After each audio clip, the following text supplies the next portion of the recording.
धार्मिक भक्त। आज आपको एक खास परम भोजन दे रहा हूँ, जो कि हम देख रहे हैं पूरे भारत में इस समय लोकसभा आम चुनाव 2024 चल रहे हैं और उसमें जो राजनीतिक सरगर्मियाँ हैं वो बहुत ज़्यादा गरमाई हुई हैं।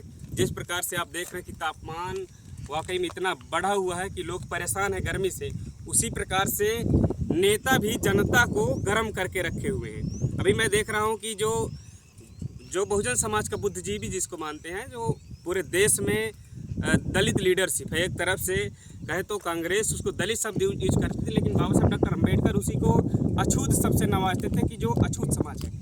लेकिन हम ये देख रहे हैं कि पूरे भारत में जो कुछ थोड़े परसेंट जो गांधी को मानने वाले लोग हैं, जो कांग्रेस की विचारधारा को मानने वाले लोग हैं, वो उनकी जो पॉलिसी है, जो उनकी रणनीति है, वो कांग्रेस से कहीं मिली जुली नज़र आती है। वो बहुजन विचारधारा है, जो बहुजनों की राजनीति है, जो माननीय कांशीराम साहब ने बड़े संघर्षों त्याग बलिदान के बाद यहाँ तक ला करके खड़ा किया है, उस राजनीति को, उस आंदोलन को, उस संघर्ष को तहस नहस करने में लगे हुए हैं।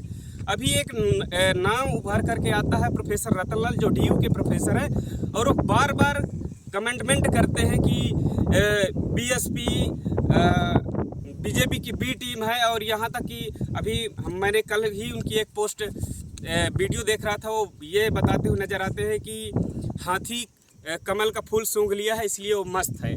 तो उस गांधी के हरिजन को, उस प्रोफेसर को ये समझ में नहीं आता कि भाई अपनी इतनी अपार जनसंख्या में जो लोग हैं, जो बाबा साहब डॉक्टर अम्बेडकर ने हाथी के विशाल शरीर को कन्वर्जन करते हुए कि मेरा समाज जो है, जो बहुजन समाज है, एक विशाल व्यापक रूप में पूरे भारत देश में है, इसलिए उन्होंने हाथी सिंबल को चुना।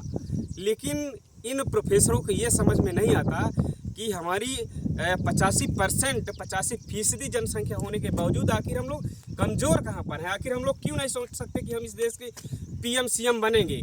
उन लोगों की सोच में ही इतना दिक्कतें हैं, इतनी तुच्छ सोच है, इतनी छोटी सोच रखे हुए हैं कि कांग्रेस की सरकार आएगी तो हम लोगों को नहीं रोजी रोटी मिलेगा, नौकरियाँ मिलेगी, ये मिलेगा, वो मिलेगा। लेकिन वो अपनी लीडरशिप में उनको भरोसा नहीं है। बहन मायावती जी बहुजनों की लीडर है और रिप्रेजेंट करती हैं बहुजन समाज को, अछूत समाज को, एक मजबूत स्तंभ है। लेकिन मैं देख रहा हूँ कि लगातार वो बहुजन समाज पार्टी और बीएसपी सुप्रीम बहन मायावती जी के ऊपर कमेंटमेंट करते रहते हैं कि जो बसपा का कैडर बेस वोट है, जो ये वोटर है, वो अगर कांग्रेस की ओर शिफ्ट हो जाए तो ज़्यादा बेहतर है। लेकिन उनको अपनी राजनीति पर तनिक भी सोच नहीं है। तो मैं ये कहना चाहता हूँ कि जो थोड़े परसेंट में प्रोफेसर हैं, एक्टिविस्ट हैं कुछ लोग, जैसे अभी आपका एक्टिविस्ट में नाम लूँगा तो राहुल नागपाल है, वो जहाँ भी जाता है वहाँ पर खोज के बसपा के विरोध में बोलने का काम करता है।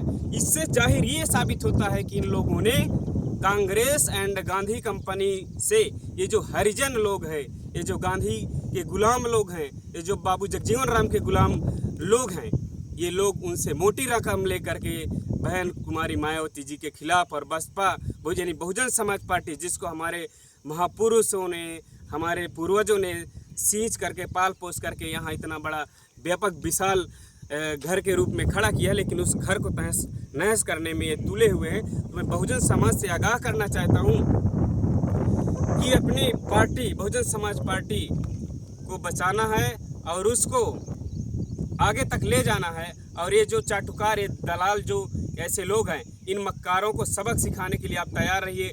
जय भीम, जय भारत, आदाब।